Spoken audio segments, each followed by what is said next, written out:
Ela era um universo de sonhos encapsulado em um sorriso tímido, uma promessa de futuro escrita em seus olhos castanho claros. Aos 17 anos, Isadora acreditava no amor com a pureza de quem nunca teve o coração partido. Mal sabia ela que a maior de todas as felicidades e a mais profunda das dores estavam prestes a se chocar em sua vida, deixando para trás os cacos de uma promessa quebrada e o milagre de uma nova vida que ela protegeria com a ferocidade de uma leoa. Se o começo dessa história já tocou seu coração, deixe o seu gostei para eu saber. Aproveita, se inscreve aqui no Histórias que Prendem Você para não perder nenhum capítulo dessa trama. E deixe seu nome nos comentários. Quem sabe ele não aparece com uma saudação especial em uma futura história aqui do canal. Queremos compartilhar narrativas que aquecem a alma e mostram que o amor sempre encontra um caminho. O encontro que mudaria para sempre o destino de Isadora aconteceu em uma tarde de primavera, sob a luz dourada que se derramava pelas janelas da galeria de arte, onde ela trabalhava como estagiária. Era um trabalho simples, que ela amava, um refúgio silencioso onde podia estar perto da beleza, enquanto juntava dinheiro para a faculdade de design que sonhava cursar. Naquele dia, a galeria recebia uma exposição de um fotógrafo renomado, e o lugar estava mais movimentado que o habitual, cheio de sussurros cultos e taças de espumante.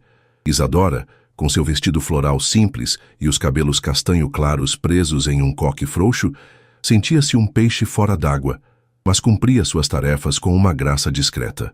Foi quando seus olhos encontraram os dele. Miguel, aos 30 anos, era um homem que parecia ter sido esculpido pelos deuses da fortuna e do poder. Herdeiro de um império empresarial e, por paixão, um dos maiores investidores de arte do país, ele exalava uma aura de confiança que preenchia qualquer ambiente. Vestido em um terno de corte impecável, ele analisava uma das fotografias com uma intensidade que fascinou Isadora. Havia algo em sua postura, uma solidão contida em meio à multidão, que a atraiu magneticamente. Por um instante, seus olhares se cruzaram sobre a sala. O dele, penetrante e curioso. O dela, surpreso e ingênuo. Isadora sentiu o rosto corar e rapidamente desviou o olhar, o coração batendo descompassado. Ela pensou que o momento terminaria ali, uma troca fugaz e sem importância. Mas Miguel, acostumado a ter tudo o que desejava, sentiu-se intrigado por aquela jovem de aparência tão pura e olhar tão expressivo.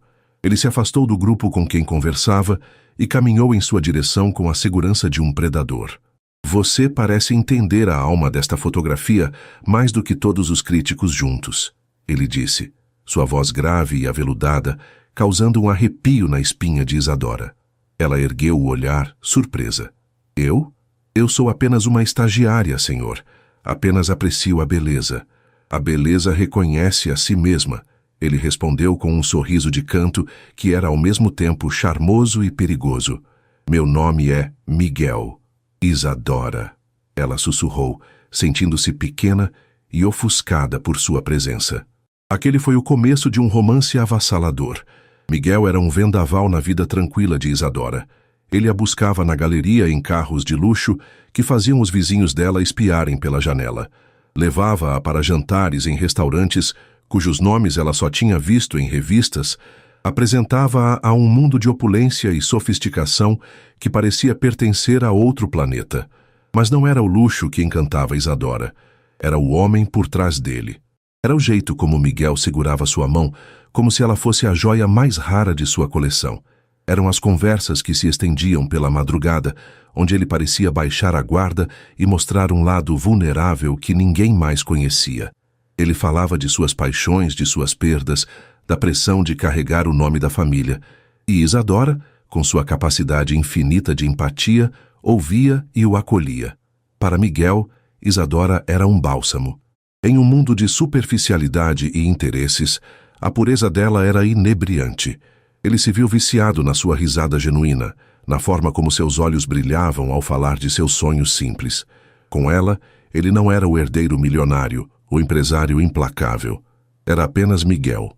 E ele se apaixonou por essa sensação.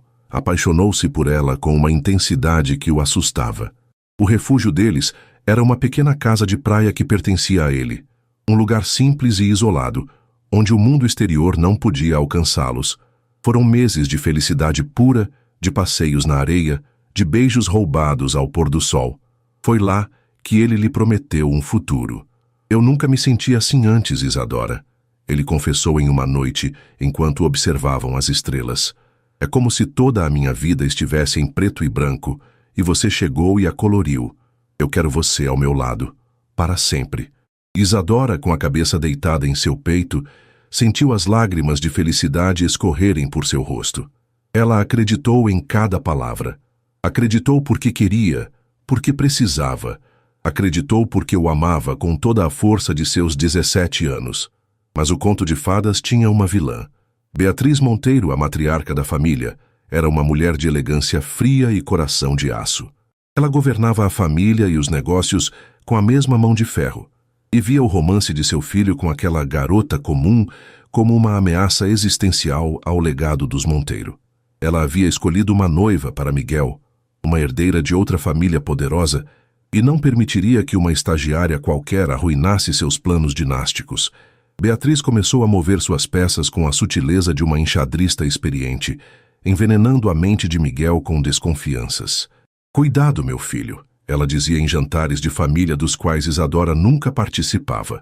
Essas meninas de origem humilde são as mais perigosas. Elas veem em você um bilhete de loteria premiado.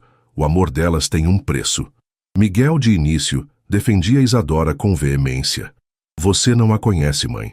Ela é diferente. Mas a semente da dúvida, regada constantemente pela desconfiança de sua classe social, começou a germinar. Ele amava Isadora, mas havia sido criado em um mundo onde tudo e todos tinham um segundo interesse. A tragédia se concretizou quando, após 3 meses de namoro intenso, Isadora começou a se sentir mal. As tonturas matinais, o cansaço, o teste de farmácia apenas confirmou o que seu coração já suspeitava. Um misto de pânico e uma alegria avassaladora a invadiu. Um bebê, um pedaço dos dois. Ela imaginou a reação de Miguel. Ele a amava. Eles construiriam uma família. Aquele bebê seria a prova definitiva do amor deles, o selo de seu para sempre. Ela preparou uma pequena caixa com o teste positivo e um par de sapatinhos de lã brancos. Marcou um encontro na luxuosa cobertura dele, o coração saltando no peito de ansiedade e felicidade. Quando Miguel chegou, ele parecia distante, seu rosto carregado com uma sombra que ela não reconheceu. Precisamos conversar, ele disse, antes que ela pudesse falar. Mas Isadora, em sua inocência, achou que sua notícia dissiparia qualquer nuvem. Eu também tenho algo para te contar. Algo maravilhoso. Ela disse, estendendo a caixa com um sorriso radiante. Miguel abriu a caixa. Seu rosto, ao invés de se iluminar, se transformou em uma máscara de gelo. A dúvida plantada por sua mãe floresceu em uma certeza amarga e venenosa. Era o golpe, o xeque-mate. Era exatamente como sua mãe havia previsto. Então era isso, ele disse, a voz baixa e cortante. O plano desde o início. Isadora o encarou, o sorriso morrendo em seus lábios. Plano? Miguel, do que você está falando? Nós vamos ter um bebê. Nós? Ele riu, uma risada sem humor que a feriu mais do que um tapa. Você quer dizer, você vai ter um bebê. E convenientemente ele será o herdeiro de tudo isso. Ele gesticulou ao redor do apartamento luxuoso. As palavras dele eram como punhais. Isadora sentiu o ar faltar. Não. Miguel, como pode pensar isso? Eu te amo. Este bebê é fruto do nosso amor. Naquele exato momento, Beatriz Monteiro havia completado sua obra-prima. Horas antes, ela havia mostrado a Miguel um dossiê forjado, com falsas conversas de Isadora com uma suposta amiga, onde ela se gabava de ter fisgado o milionário e de como a gravidez garantiria seu futuro. Eram mentiras cruéis, fabricadas com perfeição. Para Miguel, já abalado pela pressão familiar, aquilo foi a prova irrefutável. A pureza que ele tanto amava era apenas uma farsa, uma atuação brilhante. Amor? Ele cuspiu a palavra com desprezo. Não seja ingênua. Eu sei exatamente o seu jogo. Mas ele acaba aqui. Ele caminhou até sua escrivaninha, pegou um talão de cheques e o jogou na mesa de centro. Quanto você quer para desaparecer? Diga um valor, qualquer valor. Considere um pagamento pelo seu tempo e esforço. Mas eu nunca mais quero ver você na minha vida. E essa criança, se é que existe, não é minha. O mundo de Isadora se estilhaçou. O homem que prometera as estrelas agora lhe oferecia dinheiro para sumir. A humilhação a queimou por dentro, uma dor tão profunda que suplantou o choque. As lágrimas que ela segurava rolaram quentes e silenciosas por seu rosto. Ela olhou para o rosto dele, o rosto que ela amava, e não viu nada além de um estranho frio e cruel. Com uma dignidade que ela não sabia que possuía, Isadora se levantou. Ela não olhou para o cheque. Ela olhou diretamente nos olhos dele. Guarde o seu dinheiro, Miguel, ela disse, a voz trêmula, mas firme. Você vai precisar dele para aquecer sua alma vazia. Eu não quero nada de você. Nada. Ela se virou e caminhou em direção à porta. Cada passo, um esforço monumental. E só para que saiba, ela parou com a mão na maçaneta sem olhá-lo.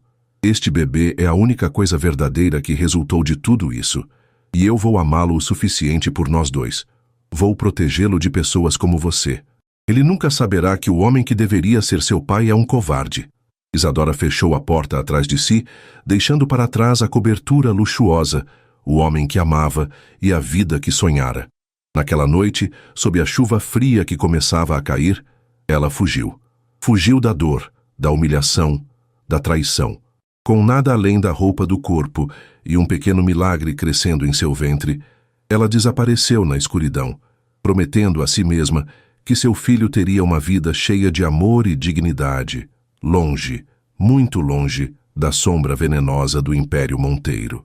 O conto de fadas havia se tornado um pesadelo, mas Isadora, mesmo com o coração em frangalhos, estava determinada a encontrar um novo começo. O tempo, com sua marcha implacável e por vezes misericordiosa, teceu 4 anos sobre as feridas de Isadora. A menina de 17 anos, destroçada pela traição, deu lugar a uma mulher de 21, cuja força fora forjada no fogo da adversidade e no amor incondicional por seu filho. Isadora havia se reerguido, não como a jovem sonhadora que um dia fora, mas como uma mãe, uma fortaleza cujo único propósito era proteger a pequena vida que dependia inteiramente dela.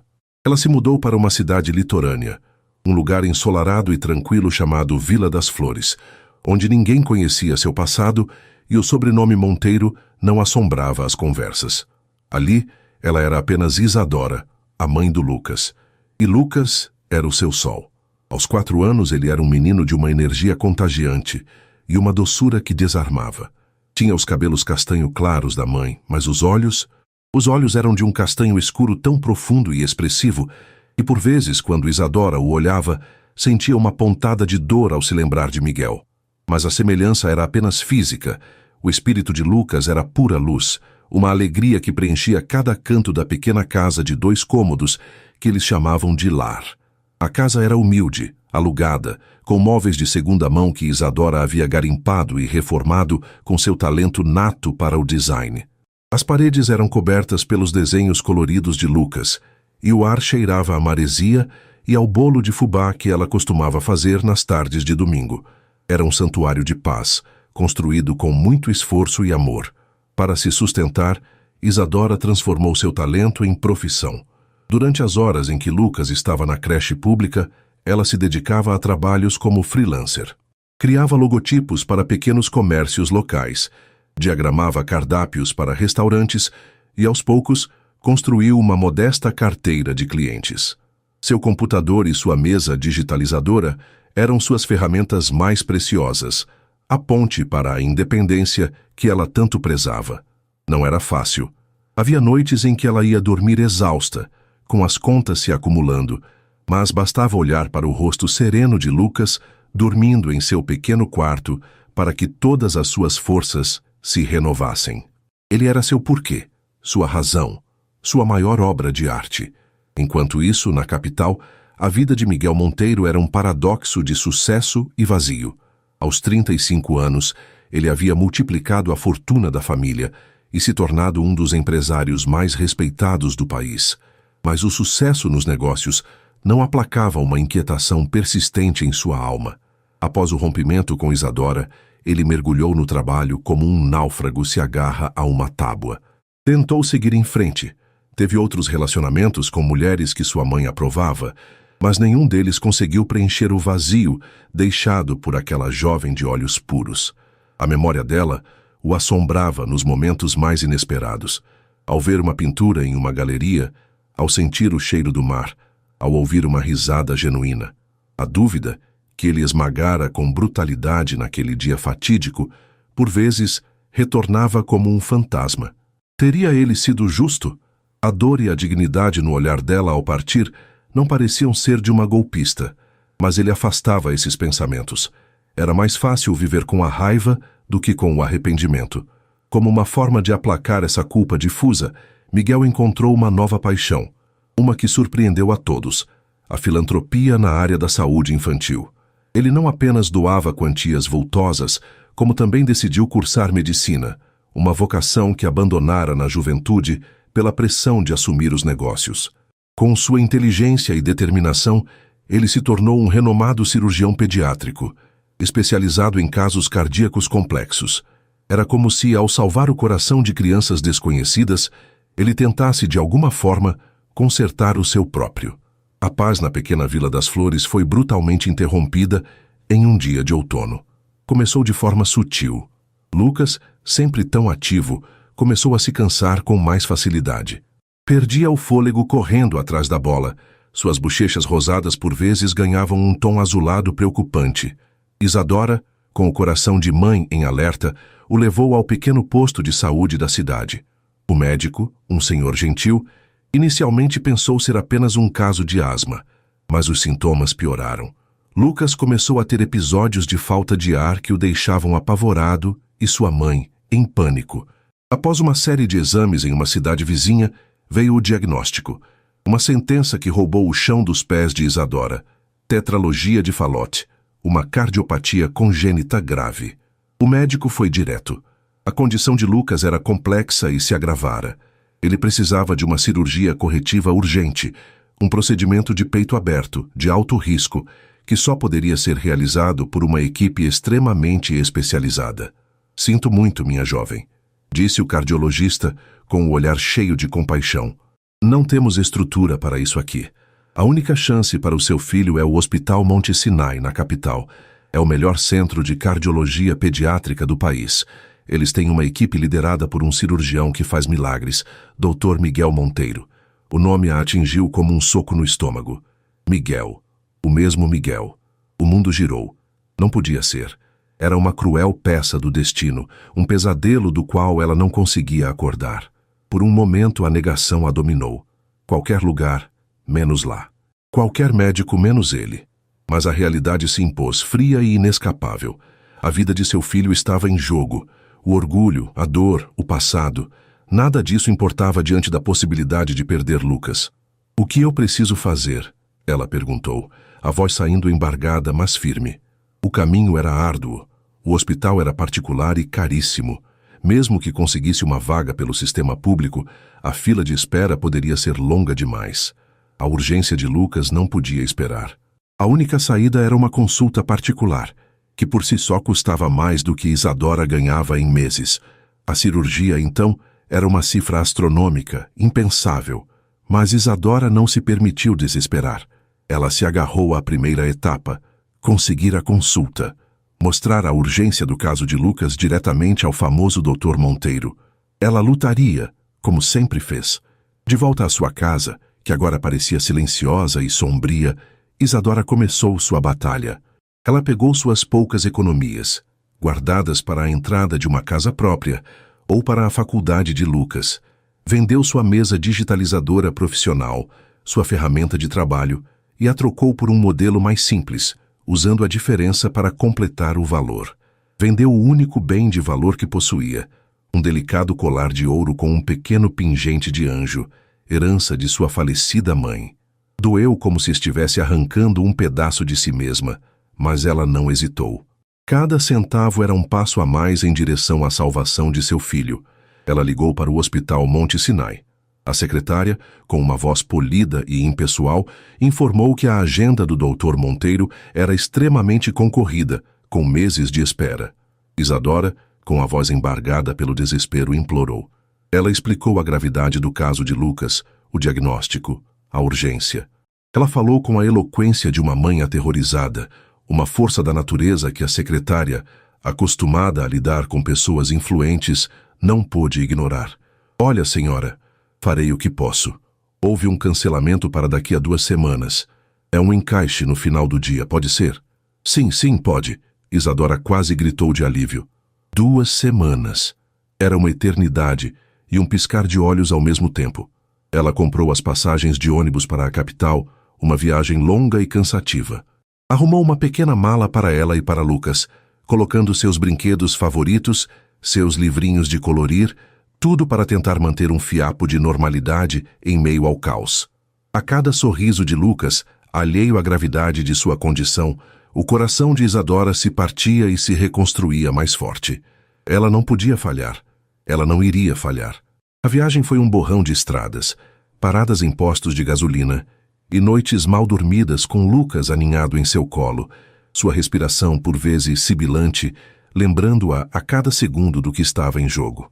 Ao chegarem à capital, a cidade grande e barulhenta pareceu oprimi-la.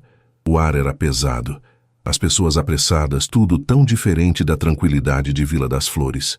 Eles se hospedaram em uma pensão barata e modesta, perto do hospital, um lugar limpo, mas impessoal, e só aumentava sua sensação de deslocamento. No dia da consulta, Isadora acordou antes do sol nascer. Ela vestiu em Lucas sua melhor roupa, uma calça jeans e uma camisa polo azul que realçava a cor de seus olhos. Para si mesma, escolheu um vestido simples, mas decente.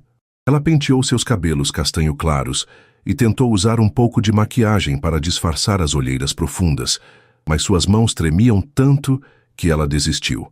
Ela se olhou no espelho e viu uma mulher de 21 anos com o peso do mundo nos ombros. Eles chegaram ao Hospital Monte Sinai com horas de antecedência. O prédio era uma estrutura imponente de vidro e aço, um monumento ao luxo e à medicina de ponta. Ao entrar no lobby suntuoso, com seu piso de mármore polido e obras de arte nas paredes, Isadora sentiu um calafrio. Aquele era o mundo de Miguel, um mundo que um dia a esmagou e a expeliu. E agora ela estava de volta, não como uma amante, mas como uma suplicante, uma mãe desesperada implorando pela vida de seu filho. Ela segurou a mãozinha de Lucas com força, o corpo do menino quente contra o seu. Sentou-se na sala de espera do setor de cardiologia pediátrica, um ambiente projetado para ser acolhedor, com paredes coloridas e brinquedos, mas que para ela parecia uma antecâmara de tortura. Cada minuto que passava era uma agonia. Ela tentava ler uma história para Lucas, mas as palavras se embaralhavam diante de seus olhos. Sua mente era um turbilhão. Como seria encará-lo depois de tanto tempo? Ele a reconheceria? E se ele reconhecesse Lucas? O que ela diria? O que ele faria? O medo do reencontro era avassalador, mas o medo de perder seu filho era infinitamente maior. Ela respirou fundo, empurrando para o fundo de sua mente a dor do passado. Foco. O objetivo era um só: a saúde de Lucas. Ela falaria com o Dr. Monteiro como falaria com qualquer outro médico. Apresentaria os fatos, os exames, a urgência. Ela seria profissional, distante. Ela seria a mãe de Lucas, nada mais. Era seu plano, sua armadura. Mas ela sabia, no fundo de sua alma, que nenhuma armadura no mundo poderia prepará-la para o momento em que a porta do consultório se abrisse. As horas na sala de espera se arrastaram com uma lentidão cruel. Cada tic-tac do relógio na parede era uma batida a mais no coração ansioso de Isadora. O ambiente, que tentava ser lúdico, com seus desenhos de animais e brinquedos educativos, parecia zombar do terror que a consumia por dentro. Lucas, aninhado em seu colo, havia adormecido, seu pequeno peito subindo e descendo em um ritmo irregular que era uma tortura para Isadora observar.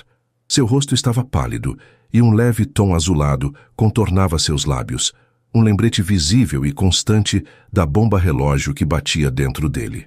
Isadora acariciava seus cabelos macios, o cheiro de infância dele a ancorando na realidade, enquanto sua mente galopava por cenários catastróficos. Ela repassava o discurso que ensaiara 1000 vezes. Boa tarde, doutor. Este é meu filho, Lucas. Ele foi diagnosticado com tetralogia de Fallot. Aqui estão os exames.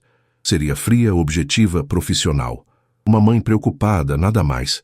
Ela não deixaria transparecer a torrente de mágoa, raiva e pânico que ameaçava afogá-la. Ela se proibia de pensar no que viria depois. E se ele a reconhecesse? A probabilidade era alta. Ela havia mudado, claro. O rosto de menina dera lugar a traços mais definidos, marcados pela preocupação e pela maturidade precoce. Mas seus olhos, seu cabelo, ela ainda era Isadora. E se ele visse Lucas? A semelhança era inegável para quem soubesse o que procurar. O que ele faria? Negaria de novo? Tentaria tirar seu filho dela? A ideia a fez abraçar o corpo adormecido de Lucas com mais força, um gesto protetor e instintivo. Não, ninguém tiraria seu filho. Nunca. Isadora? Isadora? Mãe de Lucas? Uma voz suave a tirou de seu transe. Uma enfermeira vestida com um uniforme impecável estava parada na porta, sorrindo gentilmente. O momento havia chegado. O ar pareceu ficar mais denso, mais difícil de respirar. Isadora sentiu as pernas fraquejarem ao se levantar, mas se forçou a encontrar estabilidade.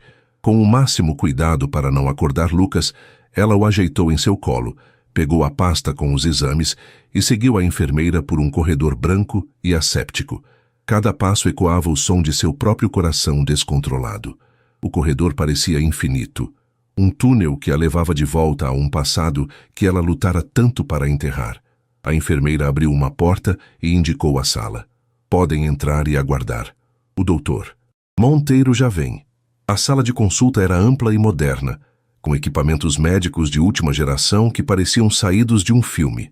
De um lado, uma maca de exames com desenhos de carrinhos. Do outro, uma mesa imponente de madeira escura e 2 cadeiras para os visitantes. A janela ia do chão ao teto, revelando uma vista panorâmica da cidade que se estendia abaixo, um mundo de poder e privilégio que Isadora havia deixado para trás. Ela se sentou na cadeira, a pasta de exames em seu colo, as mãos geladas e trêmulas. Colocou Lucas, ainda sonolento, sentado ao seu lado, e o menino imediatamente se aninhou contra seu braço, buscando segurança. O silêncio na sala era ensurdecedor. Isadora podia ouvir seu próprio sangue pulsando nos ouvidos. Ela fechou os olhos por um segundo, rezando para todas as forças divinas em que conseguia pensar. Por favor, me dê forças. Apenas por alguns minutos. Pelo Lucas. Então ela ouviu passos se aproximando do lado de fora. Passos firmes, confiantes, inconfundíveis. Seu corpo inteiro se enrijeceu. A maçaneta girou. A porta se abriu. E Miguel entrou. O tempo parou. Congelou em um instante eterno e doloroso. Ele estava diferente, mas terrivelmente o mesmo. Aos 35 anos, o tempo havia sido generoso com ele, acentuando sua beleza com uma pátina de maturidade. Havia alguns fios prateados em suas têmporas e pequenas linhas de expressão ao redor dos olhos, que só o tornavam mais atraente. O jaleco branco, imaculado, sobre uma camisa social azul clara, dava-lhe um ar de autoridade e seriedade que ela nunca vira antes. Ele não era mais o amante impetuoso de sua juventude, era o Dr. Monteiro, uma figura de poder e respeito. Ele entrou na sala lendo um prontuário em suas mãos, o rosto concentrado. Boa tarde, eu sou o Dr. Monteiro. Ele começou levantando o olhar, e seus olhos encontraram os dela. A frase morreu em sua garganta. A expressão profissional em seu rosto se desfez, substituída por uma onda de choque e incredulidade. Seus olhos castanho escuros se arregalaram. Ele a reconheceu. No mesmo instante, sem a menor sombra de dúvida. O nome no prontuário fez sentido. Isadora. Não podia ser uma coincidência. O mundo, que já girava para Isadora, agora se inclinava em um ângulo perigoso. Você... Ele sussurrou a voz rouca, o prontuário esquecido em suas mãos. Toda a armadura que Isadora construiu meticulosamente se desintegrou. Todos os discursos ensaiados, toda a promessa de frieza, tudo se transformou em pó. Diante dela estava o homem que era, simultaneamente, o arquiteto de sua maior felicidade e de sua mais profunda desolação. O homem que a amou com uma paixão que a consumiu e que a descartou com uma crueldade que quase a destruiu. E agora, em uma reviravolta do destino tão perversa que só poderia ser real, ele era sua única esperança. A vida de seu filho, do filho que ele negara, estava literalmente em suas mãos. A avalanche de emoções a atingiu com a força de um tsunami. A dor da memória daquela noite chuvosa, a humilhação do cheque jogado na mesa, a raiva pela injustiça, o medo paralisante de perdê-lo de novo, mas desta vez, perder o seu filho. A ironia esmagadora da situação. Tudo convergiu em um único ponto insuportável em seu peito. Ela tentou falar, tentou dizer o nome de Lucas, tentou apontar para os exames, mas nenhum som saiu. Sua garganta se fechou. O ar em seus pulmões parecia ter se solidificado. A sala começou a girar, as luzes brilhantes dos equipamentos médicos se transformando em borrões ofuscantes. O rosto chocado de Miguel se distorceu, se multiplicando diante de seus olhos. "Mamãe?" A vozinha fraca de Lucas a chamou, percebendo o estado dela. Aquele som, a voz de seu filho, foi a última coisa que ela registrou antes que a escuridão a engolisse por completo. As forças que a mantiveram de pé por 4 longos anos, a adrenalina, a determinação, o amor feroz, tudo se esvaiu de uma só vez. Suas pernas cederam. O controle que ela mantinha com unhas e dentes sobre si mesma se rompeu. Com um suspiro suave, Isadora tombou para o lado, seu corpo caindo da cadeira em um movimento lento e silencioso, desmaiando no chão frio e polido do consultório. Miguel, paralisado pelo choque do reencontro, foi arrancado de seu estupor pelo som suave do corpo dela batendo no chão. O instinto de médico assumiu o controle. "Isadora!" ele gritou, correndo para o lado dela. Ele se ajoelhou, verificando seu pulso, sua respiração. Pulso fraco, mas estável. Uma síncope vasovagal, provavelmente causada pelo estresse extremo. Ele a ajeitou no chão, erguendo suas pernas para ajudar o fluxo sanguíneo a retornar ao cérebro. "Enfermeira!" ele berrou em direção à porta. Uma enfermeira entrou correndo, os olhos arregalados. "Doutor, prepare uma sala de observação, rápido!" ele ordenou, sua voz carregada de uma urgência que era tanto profissional quanto pessoal. Enquanto a enfermeira saía para cumprir a ordem, Miguel se virou. E foi então que ele realmente viu a criança. O menino, que até então estava parcialmente escondido pelo corpo da mãe, agora estava sentado na cadeira, encolhido, os olhos enormes e assustados fixos nele. O menino tinha os cabelos castanho claros de Isadora, mas o resto era um soco em seu estômago. Miguel se levantou lentamente, como se estivesse se movendo debaixo d'água. Ele se aproximou da criança, o coração batendo de uma forma que não batia há anos. Ele olhou para o rosto pequeno e pálido, para o formato do queixo, para a curva da boca, e então ele olhou nos olhos do menino, olhos castanho escuros, profundos, assustados, e que eram uma cópia exata dos olhos que o encaravam de volta no espelho todas as manhãs. O mundo de Miguel Monteiro, o médico, o empresário, o homem que pensava ter tudo sob controle, ruiu naquele exato instante. O prontuário que ele deixara cair no chão estava aberto na página de identificação. Nome do paciente: Lucas. Idade: 4 anos. O cálculo foi instantâneo. A matemática, brutal. A verdade que ele havia negado e enterrado sob camadas de orgulho e mentiras explodiu em sua cara com a força de uma supernova, deixando-o cego, surdo e completamente devastado. O tempo, que antes se congelara, agora se estilhaçava em 1 milhão de fragmentos caóticos na mente de Miguel. O som da porta se abrindo, as vozes apressadas das enfermeiras, o movimento eficiente para colocar Isadora em uma maca, tudo parecia distante, abafado, como se ele estivesse submerso em um oceano de culpa. Seu corpo agia por instinto, o médico dentro dele dando ordens claras e precisas. Monitoramento cardíaco, acesso venoso com soro fisiológico. Quero exames de sangue completos. Verifiquem os níveis de glicose e eletrólitos. Levem-na para a sala de observação 2. Mas sua alma, seu ser, estava paralisado, ajoelhado metaforicamente diante de um menino assustado em uma cadeira. Quando Isadora foi levada para fora da sala, um silêncio pesado e denso se instalou. Restaram apenas ele e a criança. O menino, seu filho. A palavra ecoava em sua cabeça, uma verdade tão monumental que parecia grande demais para caber em seu crânio. Ele se virou lentamente, o coração martelando contra as costelas com uma violência que o deixava sem ar. Lucas o observava, os olhos enormes e cheios de lágrimas silenciosas, o corpo pequeno encolhido na cadeira, como um animalzinho assustado. Ele abraçava um pequeno leão de pelúcia, a única coisa familiar naquele ambiente hostil. Miguel sentiu um nó em sua garganta. O que se diz a um filho que você nunca soube que existia? Como se aproximar de uma criança cuja mãe você destruiu e que agora estava desacordada em uma sala ao lado por sua causa? Ele, o grande Miguel Monteiro, o homem que comandava salas de reuniões e salas de cirurgia com a mesma autoridade inabalável, sentia-se um adolescente desajeitado e impotente. Ele deu um passo à frente. Lucas se encolheu ainda mais. "Olá", disse Miguel, a voz saindo mais baixa e rouca do que pretendia. Ele se ajoelhou para ficar na altura do menino, uma tentativa de parecer menos intimidante. "Eu sou o Dr. Miguel. Eu não vou te machucar." Lucas não respondeu. Apenas apertou o leão de pelúcia com mais força, o queixo tremendo. "Sua mãe, ela vai ficar bem", Miguel continuou, mais para se convencer do que para acalmar o menino.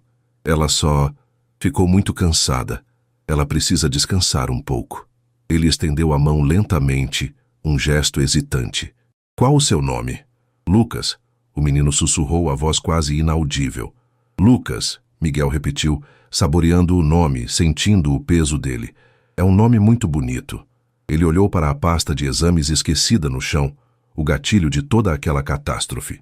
"Lucas, eu preciso dar uma olhada em você, tudo bem? Sou um médico que cuida de corações. Preciso ouvir o seu." Ele pegou o seu estetoscópio. O metal frio pareceu pesar uma tonelada em suas mãos. Com a delicadeza que usava nos pacientes mais frágeis, ele se aproximou. "Posso?" perguntou, indicando a camisa do menino. Lucas hesitou, mas por fim assentiu, um movimento quase imperceptível. Miguel levantou a camisa do menino. A pele era macia, infantil, mas ele notou a magreza do pequeno corpo e a forma como as costelas se moviam com esforço a cada respiração. Colocou o estetoscópio no peito de Lucas e ouviu. Ouviu o som que conhecia tão bem dos livros e dos exames. O sopro cardíaco, o ritmo turbulento do sangue lutando para passar por um caminho defeituoso, o som da condição que ameaçava a vida de seu filho. E pela primeira vez em sua carreira, o som de um diagnóstico o atingiu não com a clareza clínica, mas com um terror visceral e primitivo. Enquanto examinava Lucas, ele não via apenas um paciente. Ele via cada detalhe que o conectava àquele pequeno ser. A forma das sobrancelhas, idêntica à sua. Um pequeno sinal de nascença logo abaixo da orelha esquerda, exatamente no mesmo lugar onde ele tinha o seu. Era uma assinatura genética, uma prova irrefutável que esmagava qualquer resquício de dúvida.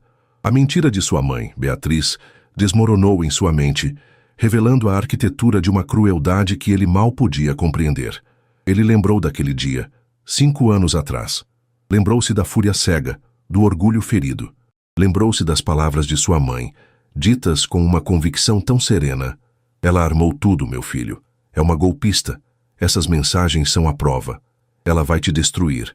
Destruir o nome da nossa família." Ele havia acreditado.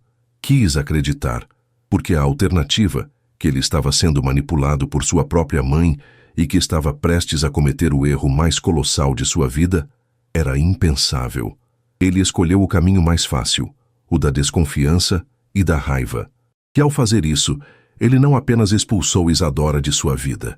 Ele se sentenciou a 5 anos de um vazio que nunca entendeu completamente e negou a si mesmo a chance de ver seu próprio filho nascer, de ouvir sua primeira palavra, de segurá-lo nos braços. Uma onda de náusea o atingiu. A culpa era um veneno queimando suas entranhas. Ele havia chamado Isadora de mentirosa, de interesseira. Havia jogado um cheque em seu rosto. E ela, com uma dignidade que ele agora entendia ser monumental, havia lhe dado as costas e enfrentado o mundo sozinha. Sozinha. Criou o filho deles, Amou-o, protegeu-o e agora estava ali, disposta a enfrentar seu maior demônio para salvá-lo. A força dela o humilhava. O amor dela por Lucas era um espelho que refletia a sua própria falha abissal. Terminando o exame, ele cobriu o menino novamente. "Você é muito corajoso, Lucas", disse ele, a voz embargada. Naquele momento ele deixou de ser apenas o médico. Ele se tornou o pai. E com essa transformação veio um instinto protetor feroz, uma determinação de aço. Ele não ia deixar nada acontecer com aquele menino. Ele moveria o céu e a terra. Desafiaria a própria morte se preciso fosse. Levantando-se, ele pegou o telefone. Sua voz ao dar ordens não era mais a do médico-chefe. Era a de um rei comandando seu exército para a batalha mais importante de sua vida. "Carla, quero a sala de cirurgia 1, a híbrida, bloqueada para mim. Cancele minhas cirurgias eletivas da semana. Quero a equipe cardíaca de prontidão. Dr. Alves na anestesia, Dra. Lemos como minha primeira assistente. Quero um ecocardiograma transtorácico e uma ressonância magnética cardíaca para o paciente Lucas. Agora, prioridade máxima. E quero os resultados na minha mesa assim que estiverem prontos.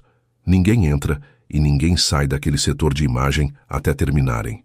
Ele desligou e olhou para Lucas, que parecia um pouco menos assustado, talvez sentindo a mudança na atmosfera, a energia protetora que agora emanava de Miguel. "Lucas, você vai fazer uns exames agora, ok? É como tirar uma foto do seu coração, para eu saber exatamente como consertá-lo. Não vai doer nada. E eu estarei lá perto o tempo todo." Ele acompanhou pessoalmente o menino até a sala de exames, segurando sua mãozinha, a mão que ele deveria ter segurado por 4 anos. Cada toque era uma mistura de maravilha e agonia. Enquanto os exames eram realizados, Miguel voltou para sua sala, que agora parecia um mausoléu de suas falhas. Ele se sentou em sua cadeira de couro, mas não conseguiu relaxar. Levantou-se e começou a andar de um lado para o outro, como um animal enjaulado. Pegou um porta-retratos em sua mesa. Era uma foto dele com sua mãe, Beatriz, em um evento de caridade. Ele olhou para o sorriso polido e frio dela e sentiu uma onda de fúria e repulsa tão intensa que o assustou. Ele jogou o porta-retratos com força na parede, o vidro se estilhaçando em 1000 pedaços, assim como a imagem que ele sempre tivera de sua mãe. Horas depois, com os resultados dos exames em mãos, a gravidade da situação se tornou ainda mais clara. O coração de Lucas estava em um estado mais delicado do que ele imaginara. A cirurgia era mais urgente do que nunca. Não havia tempo a perder. Ele passou as horas seguintes imerso no planejamento cirúrgico. Cada vaso, cada sutura, cada passo do procedimento sendo meticulosamente estudado em sua mente. Ele usaria toda a sua habilidade, todo o seu conhecimento, todo o poder de sua posição para garantir que não haveria nenhuma margem para erro. Quando sentiu que tinha um plano de batalha sólido, ele finalmente se permitiu ir ver Isadora. Ele precisava encará-la. Precisava que ela soubesse que ele não era mais o monstro que a expulsara de sua vida.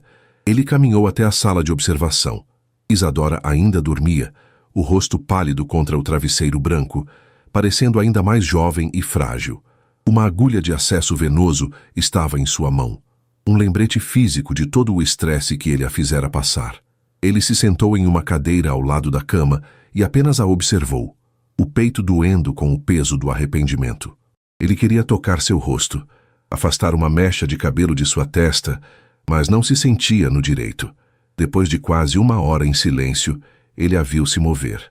Os cílios tremeram, e lentamente os olhos castanho claros se abriram, confusos. Ela piscou algumas vezes, tentando se situar. Seu olhar vagou pela sala, pelo monitor cardíaco que apitava suavemente, e finalmente pousou nele. O medo e a confusão inundaram seus olhos. Ela se encolheu na cama, instintivamente. "Calma, Isadora. Você está no hospital, você desmaiou", ele disse, a voz suave. "Lucas." Ela sussurrou a primeira palavra, o nome do filho. "Onde está o Lucas?" "Ele está bem. Ele está seguro. Eu cuidei dele." Miguel respondeu rapidamente, tentando acalmá-la. "Ele está descansando depois de alguns exames." Isadora o encarou, a mente ainda nebulosa, tentando processar tudo. Ela olhou para o rosto dele e não viu a frieza cruel que se lembrava. Viu um homem com os olhos vermelhos, o rosto marcado por uma angústia profunda. Viu um homem que parecia ter envelhecido 10 anos nas últimas horas. A dinâmica entre eles havia mudado fundamentalmente, e mesmo em seu estado de fraqueza, ela sentiu isso. Você, ela começou, a voz ainda fraca. Você sabe. Não era uma pergunta, era uma afirmação.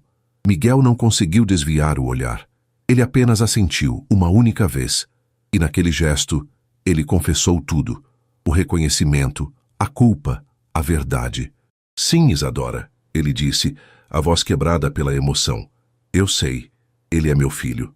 A confissão de Miguel pairou no ar estéril do quarto de hospital. Uma verdade tão pesada e tão crua que parecia ter uma força gravitacional própria, puxando todo o oxigênio para si. Isadora o encarou da cama, o coração batendo descontroladamente. Uma sinfonia de dor, raiva e uma exaustão profunda. A validação que ela em segredo ansiou por anos, a confirmação de que não estava louca, de que seu amor fora real, chegava agora da forma mais dolorosa e complicada possível. As lágrimas que ela jurara nunca mais derramar por ele brotaram em seus olhos e escorreram por suas têmporas molhando o travesseiro. Como? Ela sussurrou, a voz quebrada. Como você ousa dizer isso agora? Onde você estava nos últimos 4 anos? Onde você estava nas noites em que ele queimava de febre? Nas festas de aniversário em que ele perguntava por que não tinha um pai como os outros meninos? Onde você estava, Miguel? Cada pergunta era um punhal que Miguel aceitava de bom grado, pois sabia que merecia cada centímetro da lâmina. Ele não se defendeu, apenas absorveu a dor dela, o rosto contorcido em uma máscara de puro remorso. Eu não estava em lugar nenhum, Isadora, e essa é a minha vergonha, o meu inferno pessoal, disse ele, a voz embargada. Eu não tenho desculpas, apenas uma explicação que não apaga a minha culpa, mas que eu preciso que você ouça. Por favor. Com os olhos fixos nos dela, ele começou a falar. Ele desfiou a teia de mentiras tecida por sua mãe, Beatriz. Contou sobre a pressão para um casamento arranjado, sobre as dúvidas que ela plantara sutilmente em sua mente, sobre a forma como ela o envenenara contra a pureza do que eles tinham. E então, ele contou sobre o golpe final. O dossiê forjado, as conversas falsas, a prova de que ela era uma interesseira. Eu fui um tolo, Isadora. Um cego arrogante, ele confessou, levantando-se e começando a andar pelo quarto, incapaz de ficar parado. Eu queria acreditar na mentira dela, porque era mais fácil do que confrontá-la, do que lutar contra o mundo em que fui criado. Eu deixei meu orgulho e a desconfiança me transformarem no monstro que você conheceu naquele dia. E quando eu vi você partir, com aquela dignidade que me assombrou por todos esses anos, uma parte de mim sabia que eu estava cometendo um erro, mas eu enterrei essa dúvida, e por isso eu nunca vou me perdoar. Ele parou e a encarou. Depois que você desmaiou e eu vi o Lucas, eu soube. A verdade me atingiu, eu fui para casa como um furacão e confrontei minha mãe. Eu a encurralei, mostrei uma foto de Lucas que tirei no meu celular, e ela confessou tudo. Riu, dizendo que fez isso para me proteger, para proteger o nome da nossa família. A revelação da manipulação não trouxe alívio para Isadora, apenas uma nova camada de náusea. A dor não era apenas por causa de Miguel, mas por causa de um sistema, de uma família que a via como tão insignificante que não hesitou em esmagá-la. E o que você espera que eu faça com essa informação, Miguel? Ela perguntou, a voz fria como gelo. Que eu sinta pena de você. O homem milionário que foi enganado pela mamãe? Não, ele disse, aproximando-se da cama, os olhos suplicantes. Não quero sua pena. Eu quero uma chance de salvar nosso filho. A cirurgia dele é complexa e urgente. Eu sou o único que pode fazê-la com a segurança que ele precisa. Por favor, Isadora, deixe-me consertar a parte mais importante disso. Deixe-me salvar a vida dele. Depois eu aceitarei qualquer decisão que você tomar. Se você quiser que eu suma para sempre de suas vidas, eu sumirei. Mas primeiro, me deixe dar a ele um futuro.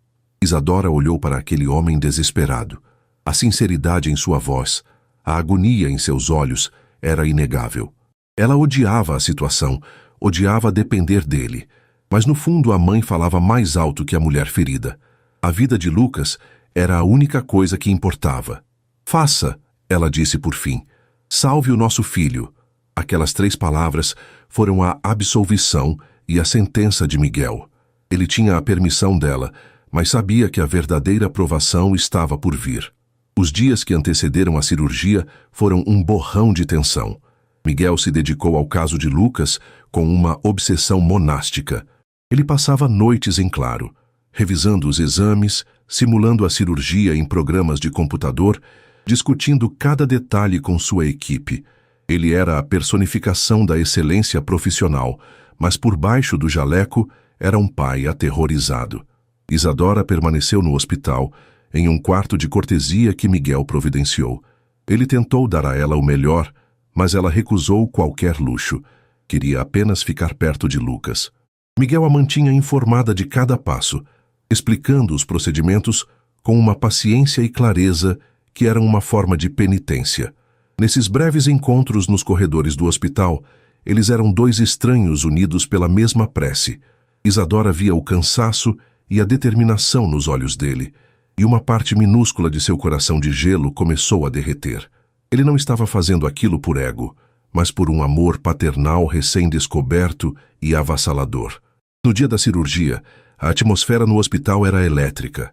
Isadora vestiu em Lucas a pequena roupa cirúrgica, o coração apertado ao vê-lo tão pequeno e vulnerável. Você vai ser muito corajoso, meu amor. Ela sussurrou, beijando sua testa. A mamãe vai estar te esperando aqui. Eu te amo mais que tudo no mundo. Eu também te amo, mamãe, ele disse sonolento por causa da medicação pré-anestésica. Quando os enfermeiros vieram buscá-lo, Miguel apareceu. Ele já estava com a roupa cirúrgica azul, o rosto coberto por uma máscara. Apenas seus olhos eram visíveis, e neles Isadora viu a mesma mistura de medo e determinação que sentia em si mesma. Ele se aproximou da maca. Ei, campeão, disse ele suavemente para Lucas. Lembra do nosso combinado? Vamos consertar seu coração para você poder correr mais rápido que todo mundo. Ele tocou o ombro do menino, um gesto contido, mas carregado de significado. Então, ele se virou para Isadora. Seus olhos se encontraram sobre a máscara. Eu vou trazê-lo de volta para você, ele prometeu. E naquela promessa, Isadora ouviu o eco da que fora quebrada anos atrás, mas desta vez ela sentiu que era a mais sagrada de sua vida. As horas seguintes foram as mais longas da vida de Isadora. Ela ficou em uma pequena sala de espera privativa, recusando-se a comer ou beber. O tempo se arrastava. Cada minuto era uma eternidade. Ela pensou em todas as possibilidades, e sua mente era sua pior inimiga. Uma enfermeira gentil, a mesma que a recebera no primeiro dia, trazia-lhe chá e tentava conversar, mas Isadora mal conseguia responder. Ela só conseguia rezar. Após o que pareceu uma vida inteira, a porta se abriu. Miguel estava parado ali. Ele havia tirado a máscara, o rosto pálido e banhado em suor, os ombros caídos pela exaustão. Mas em seus olhos havia uma luz de alívio e triunfo. Conseguimos, ele disse, a voz rouca. A cirurgia foi um sucesso. A correção foi perfeita. Ele é forte, Isadora. O nosso menino é um lutador. Isadora desabou em choro. Um choro que não era de dor ou raiva, mas de puro e absoluto alívio. Um choro que lavou anos de angústia. Instintivamente, ela deu um passo à frente e o abraçou, um gesto que surpreendeu a ambos. Ela enterrou o rosto no peito dele, sentindo o cheiro de antisséptico e o cansaço em seu corpo. Miguel, tenso no início, relaxou e a envolveu com seus braços, segurando-a com força, como se ela fosse a única coisa que o mantinha de pé. Naquele abraço, no silêncio de um corredor de hospital, algo se quebrou e algo se reconstruiu. A recuperação de Lucas foi lenta, mas constante. Ele passou os primeiros dias na UTI pediátrica, cercado por máquinas que apitavam, mas a cada dia, um fio, um tubo era removido. Miguel e Isadora estabeleceram uma vigília silenciosa ao lado de seu leito. Eles mal saíam do hospital. Dormiam em poltronas, comiam o que a lanchonete oferecia e conversavam. Falaram sobre os anos perdidos. Isadora, aos poucos, contou histórias sobre Lucas. Sua primeira palavra, bola. Seu primeiro passo, seu medo de escuro, seu amor por dinossauros. Miguel ouvia cada detalhe com uma atenção reverente, o rosto marcado pela dor do que havia perdido, mas também pela gratidão de saber agora. Ele, por sua vez, abriu seu mundo para ela. Falou sobre a solidão no topo, sobre como o trabalho e o dinheiro nunca preencheram o vazio em sua vida. Um dia, ele lhe entregou um envelope. Eu cortei os laços com minha mãe. Ele disse simplesmente. Eu a confrontei na frente de toda a diretoria da empresa. Exigi que ela pedisse perdão a você. Ela se recusou. Então eu a removi de seu cargo e de minha vida. Eu escolhi minha família, Isadora, e minha família são vocês. Dentro do envelope havia documentos legais. Um deles era um fundo fiduciário de valor incalculável em nome de Lucas, garantindo seu futuro para sempre. O outro era um pedido formal de reconhecimento de paternidade. E o último era uma escritura. A escritura da pequena casa de praia onde eles haviam sido felizes. Ele a havia colocado no nome dela. Eu não quero seu dinheiro, Miguel, disse ela, empurrando o envelope. Não é dinheiro, é segurança. É um pedido de desculpas. É um começo. Ele insistiu. Por favor, aceite. Deixe-me cuidar de vocês. Não como uma obrigação, mas porque eu quero. Porque eu amo vocês. A palavra amo a pegou de surpresa. Quando Lucas finalmente foi transferido para um quarto normal, a dinâmica mudou. Ele estava mais alerta, mais interativo. E ele começou a observar Miguel. Via o jeito como o Dr. Miguel o tratava, não apenas como médico, mas com um carinho e uma admiração que a criança, em sua sabedoria intuitiva, começou a entender. Numa tarde, enquanto Isadora lia uma história para ele, Lucas interrompeu. Mamãe, o Dr. Miguel pode ser meu amigo?